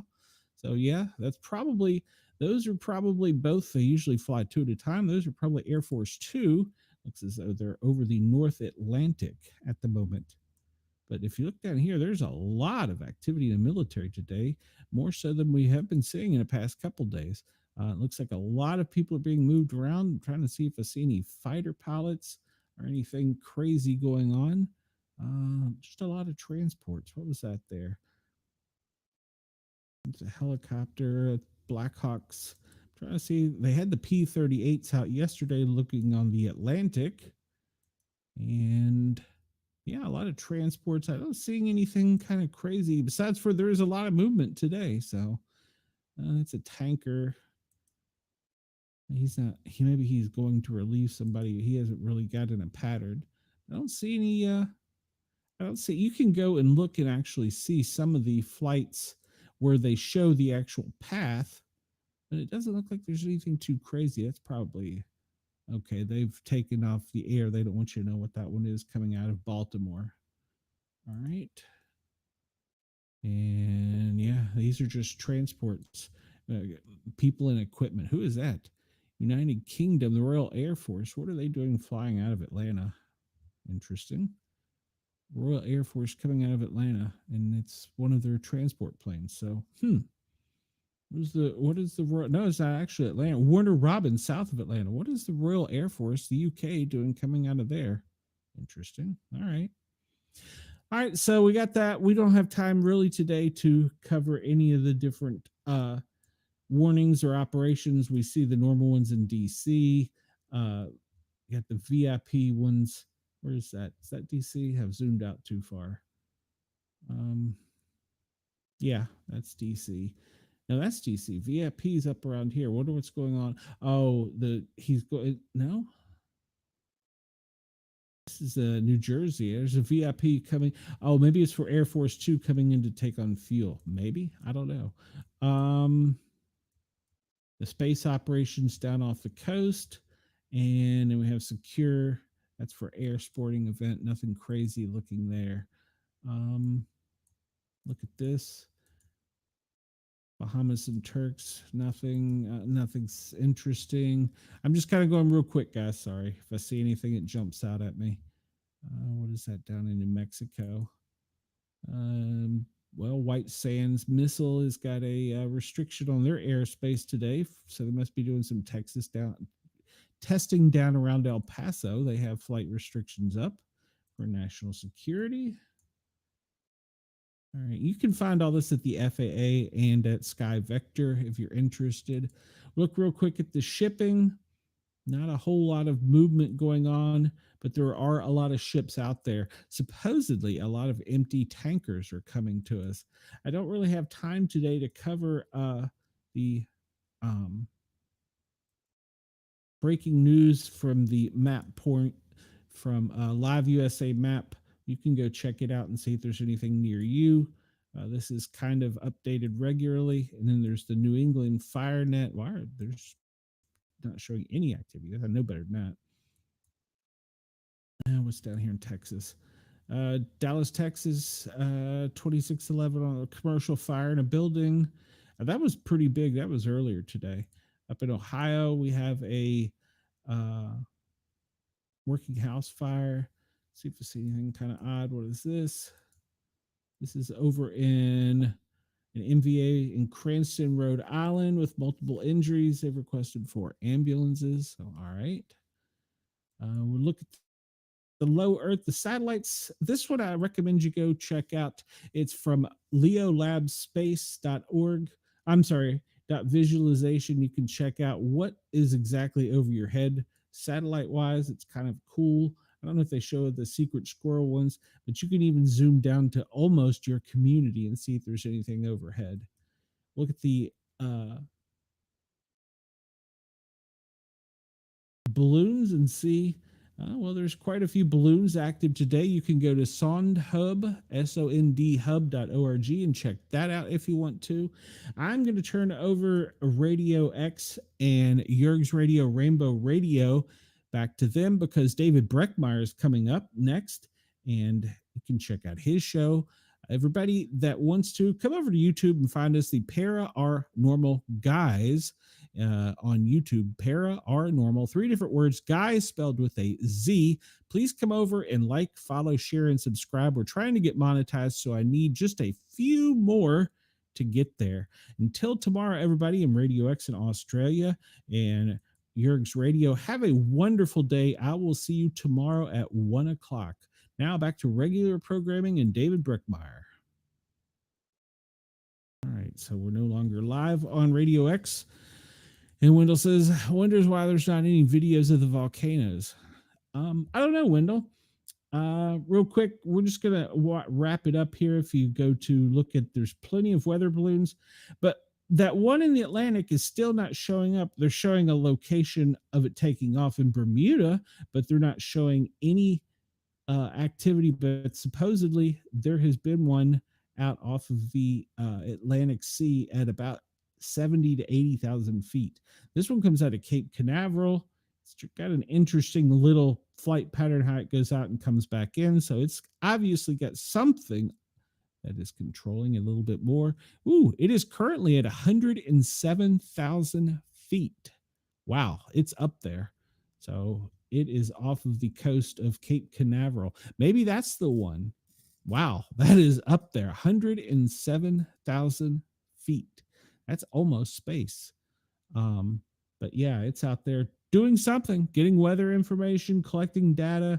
What you have to realize is once they're at that altitude, I mean, it can pick up data from a large area of stuff. They can capture a lot of data from that is up there. So that's the highest I think we've seen, isn't it? I don't recall seeing one any higher. I mean, like this one is at 1,600,000 feet. This one is at 31,000 feet. These are floating out off in the middle of the country. I'm sorry, up along Huntsville, up in that area. Don't see any in the south. That is really up there. That is impressive. We have this one that came out of Baltimore. It's currently at 80,000 feet, traveling to the north. I'm sorry, yeah, traveling to the south east It's currently up over, almost over Delaware, and it's at 81,000 feet. That's getting a lot of data, a lot of weather information. All right, that one's relatively low. It was a maximum altitude of 5,000, but it's coming down. So it's probably, if anybody wants to catch it, it's in Deer Island Wildlife Management. So that's impressive. 100,000 square feet. Wow. Or 100,000 altitude. Wow. All right. This one, it had an axe. It's at 32,000 feet up along the northern border coming out of Grand Forks. All right. We'll wrap that up real quick. The space station is currently down off the tip of Africa, if you're interested in that. And bird migration the past 24 hours, well, there's been about 19 million birds as they've come from the north and the east headed to the deep north. All right. And we'll leave you here. This is the cyber threat awareness at bitdefender.com. You can see currently all the attacks are in red, infections are in yellow, and as usual, we're just getting salt and peppered with cyber attacks. I read an article earlier this week talking about the FBI saying that if you do not reset your phone or your router daily, you're opening yourself up to some kind of attack. So think about that. I don't know. I don't reset my phone daily or the router. So, all right, guys and gals, I appreciate everybody. Brenda, Wendell, Denise, I know I'm leaving Chris. I appreciate all of you in the chat. I appreciate if you hit that thumbs up button. Come back tomorrow and check us out. If you didn't get a chance to see our show last night, go check it out. It's always going to be on YouTube. Great show last night where we had the two comic book authors. They were great. Also, if anyone's interested, I have a newly designed No One Rocks Alone Sportcat thin line rock station morale patch flag, and it's thin blue line, thin red line, thin yellow line, thin orange line. Got them all covered there for suicide awareness. If you're interested, hit me up. I'll get you one of those. They are brand new. Unless anybody has any questions, I'm going to get out of here. I think we wrap it up almost on time today. So we did pretty good. So, all right. Well, everybody have a great day. I will see you tomorrow, 1 o'clock Eastern time. Thanks for tuning in. Thanks for listening to me BS for the past 2 hours. I will catch you tomorrow. If you get any information on the koala bears, let me know. I'm curious about that story. Everybody have a great day. I'll see you tomorrow.